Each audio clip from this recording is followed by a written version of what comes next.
Welcome to this Discourse number 33. In the previous discourse, the speaker has emphasized the importance of health. Health is a fundamental aspect of our living. Health is a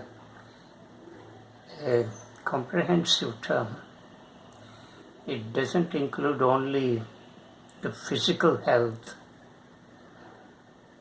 but also the mental health. So we need both sound body and sound mind. This is very important because in yoga sadhana, unless we are healthy, we cannot pursue this sadhana. As the speaker has already told, that if there is a slight variation in the body temperature, we cannot do anything. We cannot sit and do meditation. So therefore, health is vital. But unfortunately, most of us neglect this aspect in our living. We give more importance to the intellect, more importance to gaining knowledge. So we keep on stuffing our mind with more and more information, and we keep struggling hard every day, investing more energy on it. But we tend to neglect this body, the health, and so on. Therefore, the speaker has given due emphasis to this fundamental aspect of our living. Also, the speaker has said that majority of diseases that we have in our body are emotionally induced.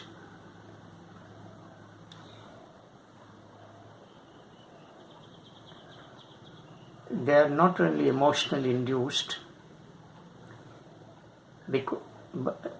but also of the unhygienic food habits and immoral living.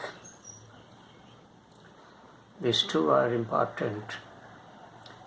Unhygienic food habits we all follow in our living, and immoral way of living. These two fundamentally cause disturbances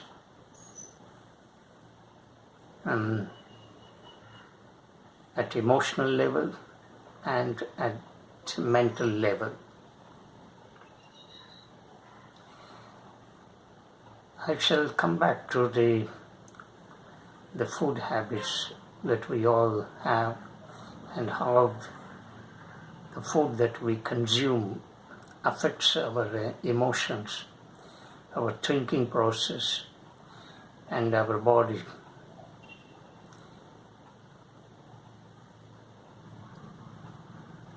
Let me first dwell upon this immoral living. Ethical life is very essential for leading a happy and peaceful life.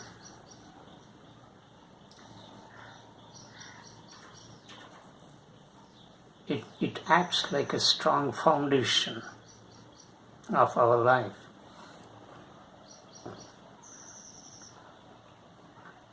Take a building or a house. A building or a house, it stands on the foundation. If the building contains multi-stories, it needs a deeper foundation. If the foundation is weak, the building will crumble and collapse.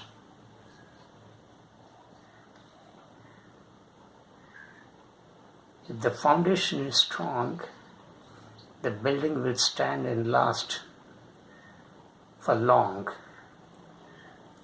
Similarly, take a temple. If the edifice of the temple wants to stand firmly, it should have strong pillars. If the pillars are weak and wobbling, the temple will collapse. So, also, ethical life acts like a foundation for our living. If our ethical life is weak, then any amount of practice, any amount of sadhana will be of no use. Because the speaker has just now pointed out that how the immoral living causes emotional and mental disturbances. Therefore, we need to build a strong ethical character. Otherwise, as I've just now said, meaning to our living, meaning to our existence is insignificant. Unfortunately, many yoga practitioners do not give due emphasis on this particular aspect. They neglect this ethical life.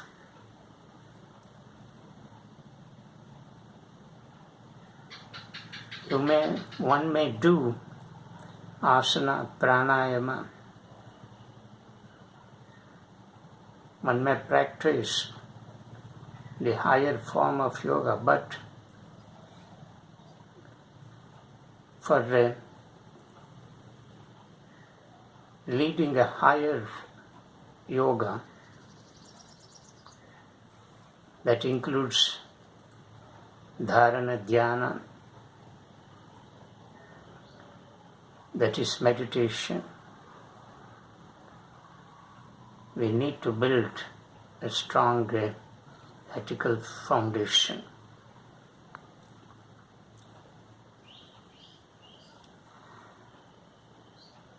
Well, one virtue that goes in building strong character in us is Ahimsa. Let me dwell upon this. Ahimsa is a most important cardinal principle. It's also very complex and difficult to practice true to the word and spirit. Now, this Ahimsa is a combination of two Sanskrit words, A plus Himsa. A in Sanskrit stands for not, and Himsa means violence. So Ahimsa means non-violence. But this virtue, Ahimsa, has three implications. Most of us understand violence in the sense of physical actions. We see violence in the form of blood, in the form of beating.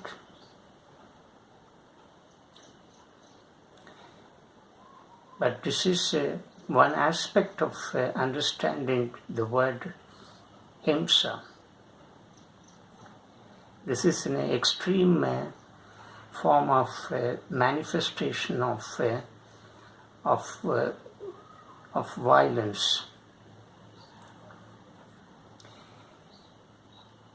But this physical action is preceded by thought. Before the action is manifested outside in the form of violence, a lot of thinking goes on. So thought precedes this violence. We think a lot before we translate it into action. How this thought, negative thought, takes the shape of bloody action outside.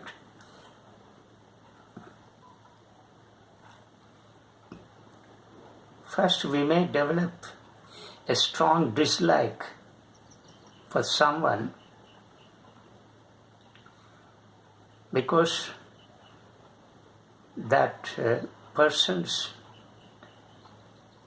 attitude or behavior is not acceptable to our way of having built up what attitude is, what behavior is. And therefore, we develop some dislike, and this dislike becomes strong. When this dislike becomes stronger and stronger and penetrates deep into our conscience, it turns to hatred. And when hatred becomes stronger and stronger,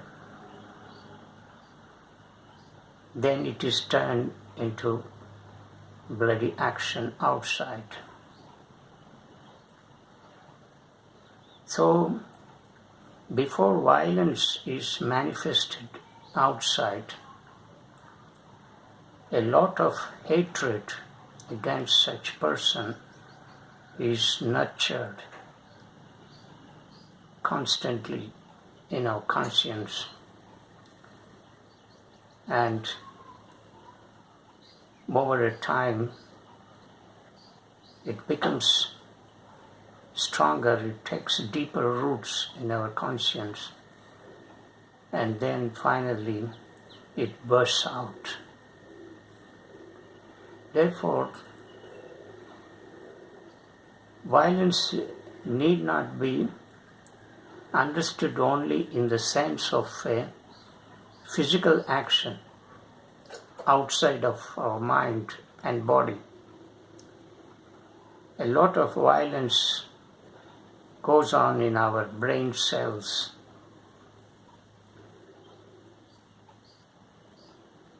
So this nurturing dislike, hatred, and strong disgust is what is known as violence.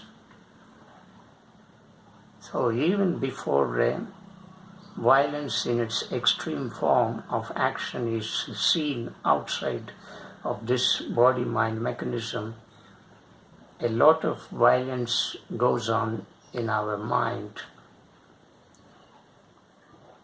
So this is one implication of understanding the word Ahimsa.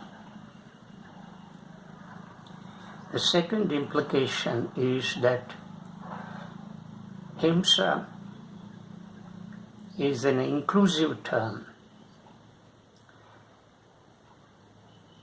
Violence cannot be understood in restricted sense.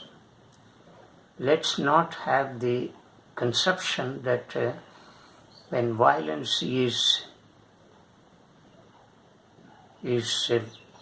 extended to human beings,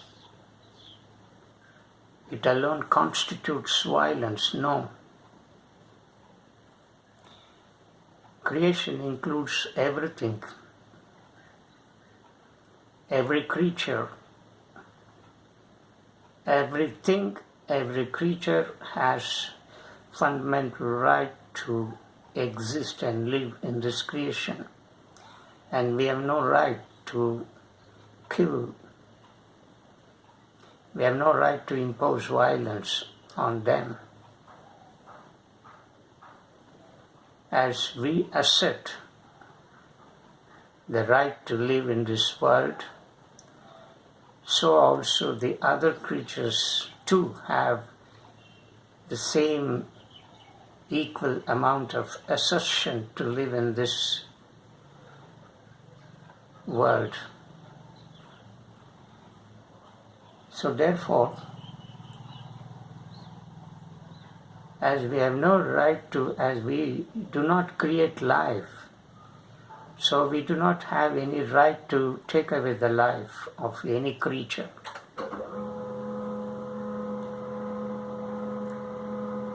So the violence, this Ahimsa, includes everything.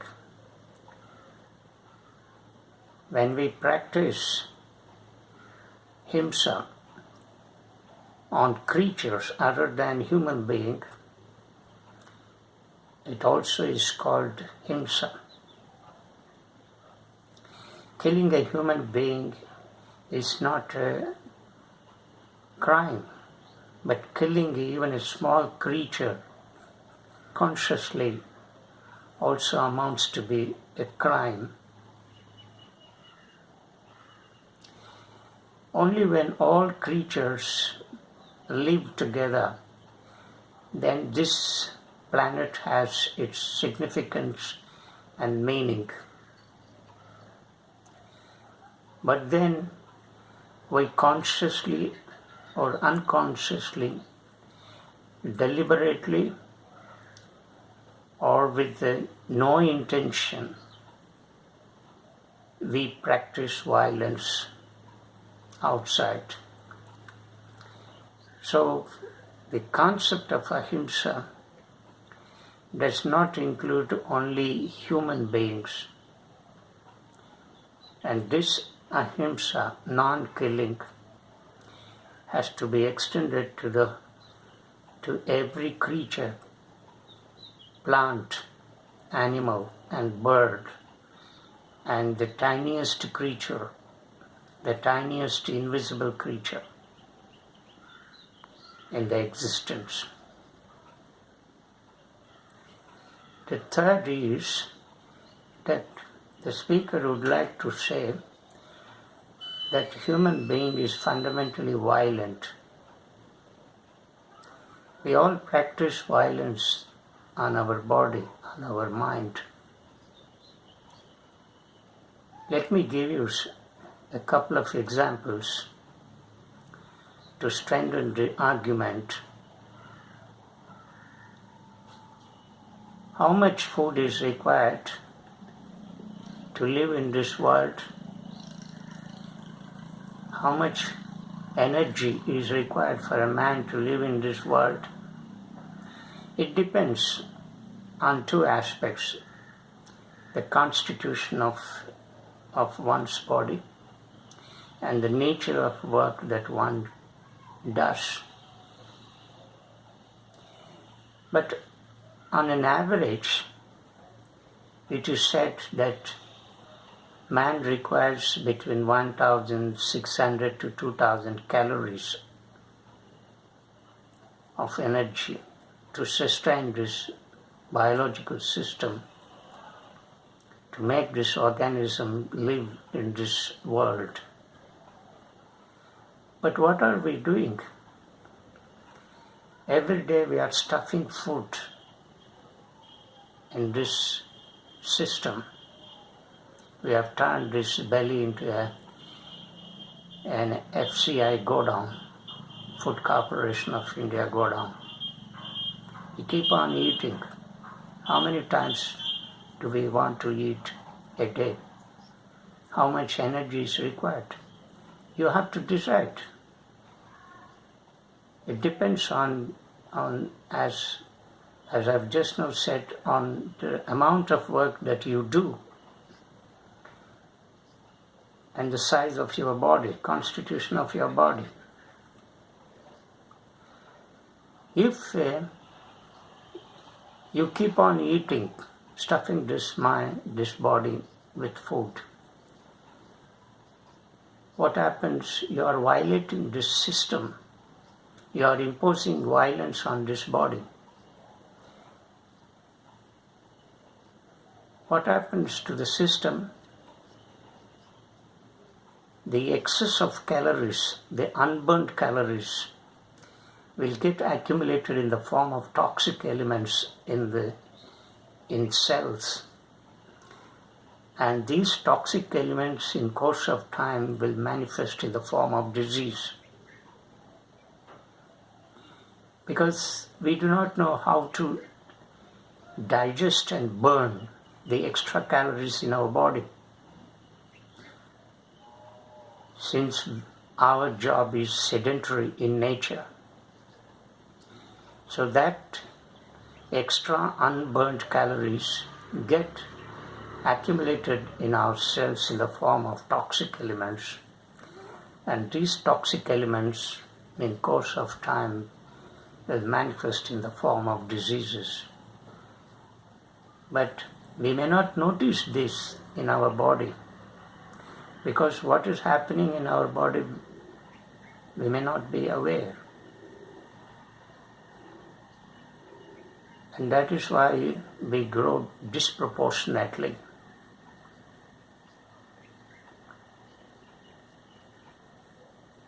So that way we are imposing violence. Our belly says no to the food, because the principle of taking food is only when we are hungry we should take food, because hunger indicates the loss of energy in the body. It sends signals that we need to take some food so that it will be turned to energy inside this system.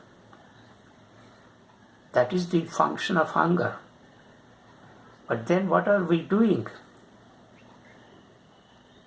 We eat when we do not feel hungry. Belly says, this system, body says no to the food, but then we keep eating. So this is called imposing violence on the body. Similarly, at night we keep awake. We do work. We read a lot. We keep writing even at night, late at night. But our eyelids will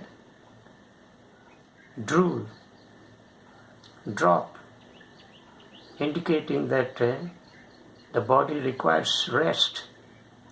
But then we forcibly shut off this sleep and then keep working. And this is nothing but imposing violence on our body. Take for instance sleeping. How many hours one requires to sleep in this world? Say 5 to 8 hours. Suppose you sleep for 10 hours, 12 hours. It means that you are imposing violence on your body. Suppose you you take a walk. You walk as long as you do not feel tired. But when you start developing aching sensation in the legs, it indicates that you should not walk further. You should return to your place. But then you keep walking because somebody has instructed you, somebody has advised you to walk. Keep walking miles and miles. But then, so you keep walking in spite of the pain indicated in your legs. This is nothing but contradicting the system, and this is the way how we impose violence on our body. So we practice violence every moment in our day-to-day living. And it is for this reason the speaker has said man is basically a violent.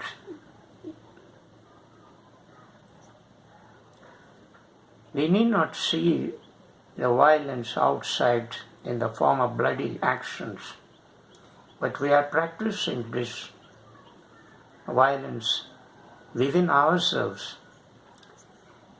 So the word Ahimsa has these implications.